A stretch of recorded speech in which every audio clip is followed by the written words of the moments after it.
Senator JohnSampson, who has led the Democratic caucus. Senator JohnSampson.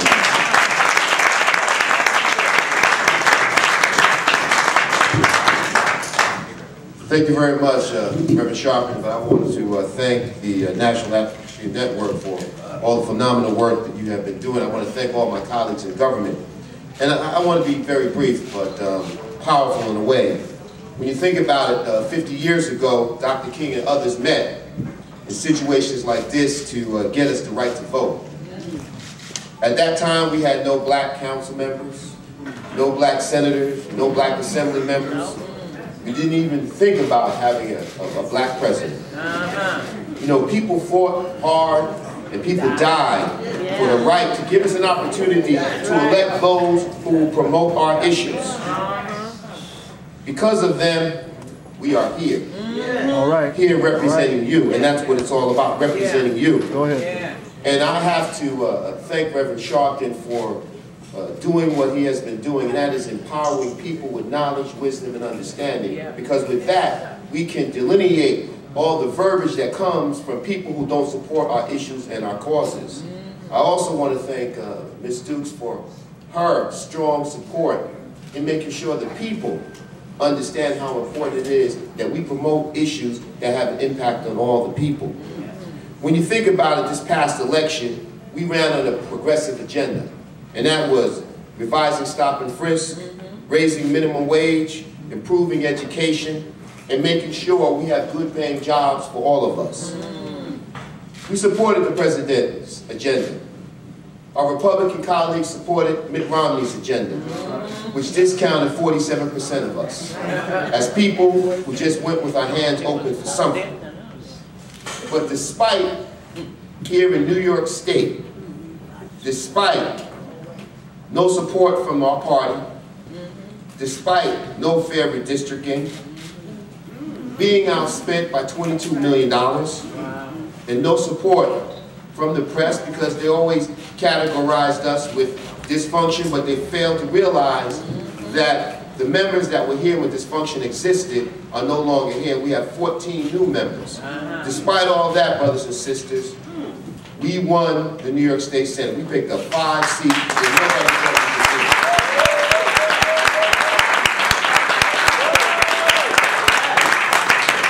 And because of that, we were successful against all those odds. They said we still can't let them have it. Not us have it, the people have it, because that was the will and the mandate of the people here in New York State. That they wanted a progressive agenda, they wanted Democrats representing them. You know, they didn't want a coalition. Everybody talks about a coalition, but the Republicans never talk about a coalition. Republicans are concerned with empowering themselves. You know, when you think about it, when we were in the majority, you know, and facts have to speak truth. When we were in the majority, we closed about $30 billion in budget deficits, enacted MWBE reform, you know, public authority reform, labor rights. We did some phenomenal stuff. But the Republicans started the coup in 2009, and now they're doing the coup again. But they always look at the Democrats as having dysfunctions, but they never say anything about the Republicans, and you should wonder why.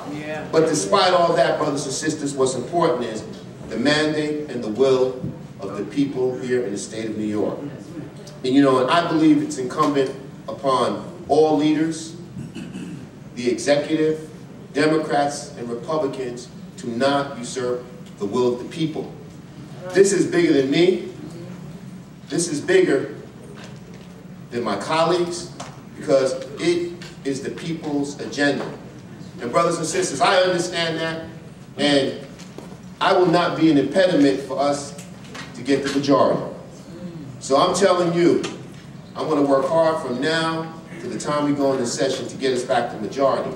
And when we get back to majority,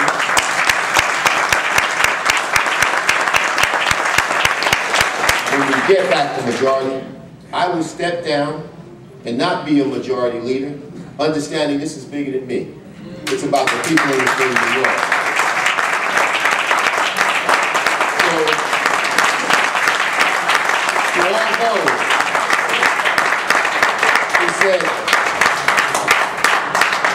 I could be an impediment, I will remove the impediment away because it's about the will and the mandate of people that is foremost. It's not about me. I want to thank the Reverend. I want to thank our communities, our brothers and sisters, knowing that we are here for you. We will continue to be here for you because one of the most powerful things that we have as elected officials, we are elected to represent not only people in our community, but all the people in the state of New York. And we have to represent you, and that is why I will not be an impediment in your representation. Thank you very much.